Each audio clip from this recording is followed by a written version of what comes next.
Last time, we ended on a strange, powerful idea. If you can live on about 4% of your pot each year, then your pot only needs to be about 25 times what you spend. So here's a question that sounds impossible, but isn't. What if retirement wasn't an age at all, but a number? Hit that number, and work becomes optional, at 40, at 50, whenever you like. That's the idea behind a movement called FIRE, Financial Independence, Retire Early. And it starts with one piece of arithmetic. Take what you spend in a year, and multiply by 25. Spend £30,000 a year? Your number is around 750,000. That's the finish line. So how do you actually reach it? Faster than you'd think. Here's the part that surprises everyone. The thing that decides how fast you get there isn't how much you earn. It's the share of your income you keep, your savings rate. Picture two people on the very same salary. One saves 1/10 of their pay. The other saves half. The first is on a 40-year path, a normal working life. The second? They could be financially independent in under 20 years. Same income. Wildly different freedom. Why such a gap? Because saving more does two jobs at once. It grows your pot faster, and it shrinks the size of the life you have to fund. That's the single biggest lever you have. Not a lottery win. Not a hot stock. The quiet percentage you keep. But let's kill a myth right now. FIRE is not about beans on toast and never seeing daylight. Your number comes from your life, the one you actually want to live. Spend freely on the few things you genuinely love. Cut hard on the things you won't even miss. That's your real cost of living, and that's what you multiply by 25. One thing the optimists forget, though, what inflation. Prices rise over time, so the pot you need rises too. The good news? That 4% rule already handles it. Each year, you give yourself a small pay rise to keep pace with inflation. So when we say 25 times your spending, we mean in today's money. Build the number around the life you want now, and the maths keeps it honest.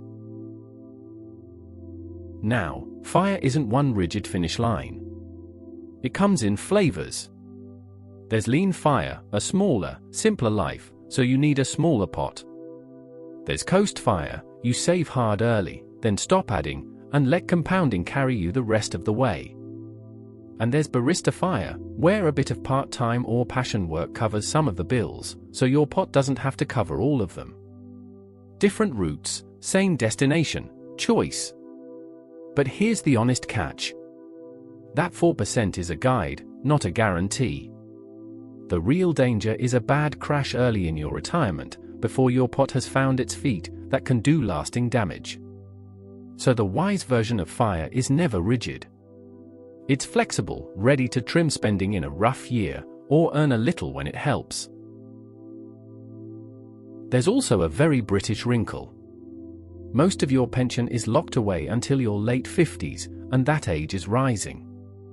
So if you want to stop working at, say, 45, your pension can't help you yet. There's a gap to cross. This is where the ISA earns its place. Money in a stocks and shares ISA, and a general account once that's full, you can reach at any age. So early retirees build a bridge. They live off the ISA in the gap years, and leave the pension untouched, quietly growing, until they're old enough to unlock it. Then the state pension joins later still. Same person, 3 pots, switching on at different times. The ISA carries you across the bridge, the pension's waiting on the other side. So, with savings rates, inflation, an ISA bridge and a state pension all in the mix, how do you actually work out your own number?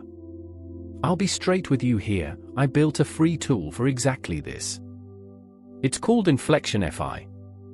You pop in your age, what you spend, and what you save, and it shows you your FIRE age in seconds.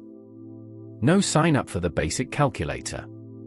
If you want to go further, it can stress test the whole plan against real market crashes, but honestly, the free version answers the big question on its own: when could you be free?